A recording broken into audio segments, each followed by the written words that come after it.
Friends, good morning. நேற்று மே 1 உழைப்பாளர் தினத்துக்காக சர்ராப்பாக்கு leave விட்டுட்டாங்க. அவங்களுக்கு தான் லீவ் என்னமோ நமக்கு வேலை டபுள் மடங்கு ஆன மாதிரி ஆயிடுச்சு. இந்த லீவ் டைம்னாலே 3 வேளையும் சாப்பாடு செய்கிறது தான் ரொம்ப கஷ்டமான வேலை. அவர் ஆஃபீஸ்க்கு அனுப்புனாலாச்சும் காலையிலே 2 வேலைக்கும் செஞ்சு முடிச்சுட்டு அதுக்கப்புறம் தான் நைட்டு சமைக்கிறது இருக்கும். ஸோ நல்லா படிக்கலாம். இப்போ வந்து 3 வேளையும் சமைக்கிறதுனாலே படிக்கிறதே பாதி கெட்டு போன மாதிரி ஆகிடும். ஸோ ஆஃப் டே அதுக்கே ஸ்பெண்ட் ஆகிடுச்சு. ஸோ ஒர்க் எல்லாமே முடிச்சுட்டு மேக்ஸ் போட்டு பார்த்தேன். மேக்ஸ்க்கு வந்து நான் கிருஷோபா அகாடமியோட டாப் 500 சம்ஸ்ன்னு நடத்திட்டுருக்காங்க. அது ஃபாலோ பண்ணி தான் நான் மேக்ஸ் போட்டுட்ருக்கேன். அதில் வந்து புரியாதவங்களுக்கு கூட ரொம்ப ஈஸியாக புரிகிற மாதிரி கிருஷ்ணன் சார் சூப்பராக நடத்துவாங்க. அதில் வந்து அவங்க 100 வீடியோஸ் கம்ப்ளீட் பண்ணிட்டாங்க. நான் வந்து நேற்று வரைக்கும் 65 தான் கம்ப்ளீட் பண்ணியிருக்கேன்.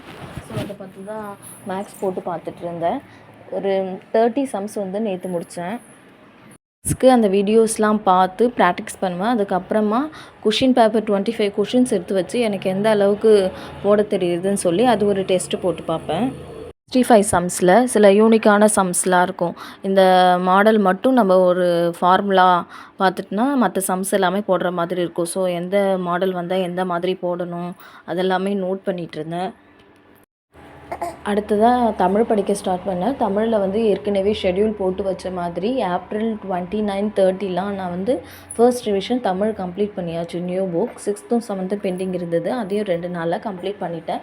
நேற்று மே 1 வந்து தமிழ் ஓல்டு புக் வந்து ஸ்டார்ட் பண்ணியிருக்கேன். ஓல்டு படிக்கும் போது 10th ஸ்டார்ட் பண்ணுங்கள். ஏன்னா 10th 9th அதிகமான டேட்டா இருக்கும். ரொம்ப இம்பார்ட்டண்ட் டேட்டாலாம் இருக்கும்.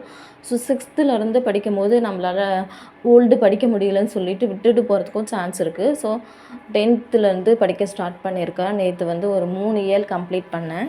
வந்து தமிழ் ஃபுல்லாகவே நியூ புக் படித்து முடிச்சுட்டு ஓல்டு புக் படிக்கும் போது நமக்கு அவ்வளவும் புதுசாக இருக்காது. இப்போ சிலப்பதிகாரம், மணிமேகலை, கம்பராமாயணம், ஏலாதி இது எல்லாமே வந்து நமக்கு ஏற்கனவே படித்தது தானே. அந்த கண்டென்ட்டும் அந்த ஸ்டோரி வந்து மாறாது இல்லையா. சில இம்பார்ட்டண்ட் பாயிண்ட் மட்டும் நியூ புக்கில் இருக்கிறது ஓல்டு புக்கில் இருக்காது, ஓல்டு புக்கில் இருக்கிறது நியூ புக்கில் இருக்காது. அந்த மாதிரி சில சேஞ்சஸ் தான் இருக்கும். ஸோ இதுக்காக உட்காந்து நான் ஃபுல் நோட்ஸும் எடுக்கலை. அதுக்காக வந்து ஒரு பிரிண்ட் அவுட் நான் வச்சுருந்தேன். அதையும் அதுக்கப்புறமா புக்கு வந்து டவுன்லோட் பண்ணி வச்சுருந்தேன் லேப்பில். அது ரெண்டுத்தையுமே கம்பேர் பண்ணி பார்த்தேன். ஸோ அந்தளவுக்கு பாயிண்ட்ஸ் எதுவுமே மிஸ் ஆகலை. இருக்கிற ஒன்லைனர் மட்டுமே படிக்க ஸ்டார்ட் பண்ணேன். So 10th படிச்சுட்ருக்கேன். அப்புறம் நமக்கு டைம் கொஞ்சம் கம்மியாக இருக்கிறதுனால ஒர்க் எல்லாமே முடிச்சுட்டு படிக்க வைக்கிறத விட ஒர்க் பண்ணிகிட்டே இருக்கும் போதே கொஞ்சம் படிக்கலான்னு சொல்லி ஆரம்பிச்சிருக்கேன். இந்த ப்ரீவியஸ் இயர் கொஷின்ஸ் பார்க்குறது, தமிழ் 100 கொஷின்ஸ் பார்க்குறது, அது எல்லாமே வீடியோ போட்டு விட்டுட்டு கொஞ்சம் வேலை செஞ்சுட்டே படிக்க ஸ்டார்ட் பண்ணியிருக்கேன். ஸோ என்னுடைய ப்ரிப்பரேஷன்ஸ் இப்படி தான் போயிட்டுருக்கு. தேங்க்யூ.